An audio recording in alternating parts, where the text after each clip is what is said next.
मायावी घटोत्कच। भीमसेन का विवाह हिडिंबा नाम की एक राक्षसी के साथ भी हुआ था। वह भीमसेन पर आसक्त हो गई थी और उसने स्वयं आकर माता कुंती से प्रार्थना की थी कि वे उसका विवाह भीमसेन के साथ करा दे। कुंती ने उस विवाह की अनुमति दे दी, लेकिन भीमसेन ने विवाह करते समय यह कवच उससे ले लिया कि एक संतान पैदा होने के पश्चात वह संबंध तोड़ लेगा। भीमसेन ने कुछ दिन तक हिडिंबा के साथ सहवास किया।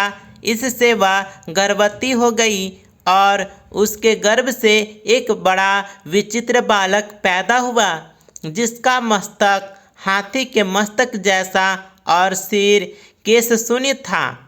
इसी कारण उसका नाम घटोत्कच यानी घट का मतलब होता है हाथी का मस्तक और उत्कच का मतलब होता है केशहीन। इस प्रकार घटोत्कच नाम पड़ा।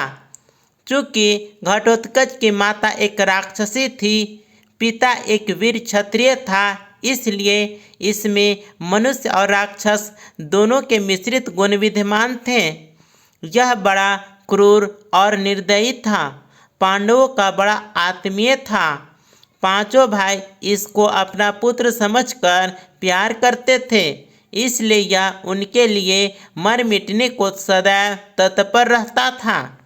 महाभारत युद्ध के बीच इसने अपना पूर्ण पौरुष दिखाया था। देखा जाए तो इसने वह काम किया जो एक अच्छे से अच्छा महारथी नहीं कर पाता। कर्ण सेनापति बनकर कौरवों के पक्ष से युद्ध कर रहा था। वह बड़ा अत्यंत योद्धा था, अद्भुत योद्धा था। उसके पास इंद्र की दी हुई ऐसी शक्ति थी जिससे वह किसी भी पराक्रमी से पराक्रमी योद्धा को मार सकता था।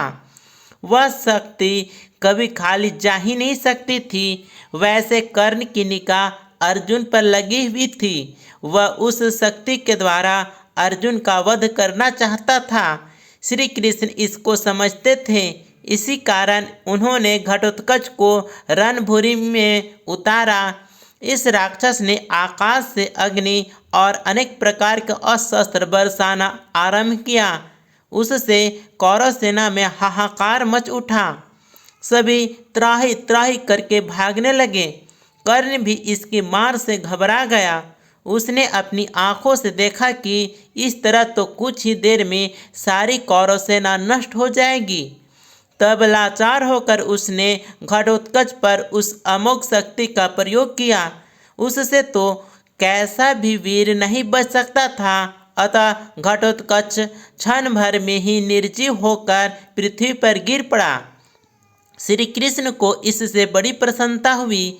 पांडवों को उसकी मृत्यु से दुख हुआ था, लेकिन श्री कृष्ण ने सारी चाल उनको समझाकर उन्हें संतुष्ट किया। इस प्रकार से यह वीडियो यहीं पर समाप्त होता है। अपनी राय हमें कमेंट में ज़रूर दें। नए हैं तो सब्सक्राइब करें। मिलते हैं अगले वीडियो में। थैंक यू, धन्यवाद।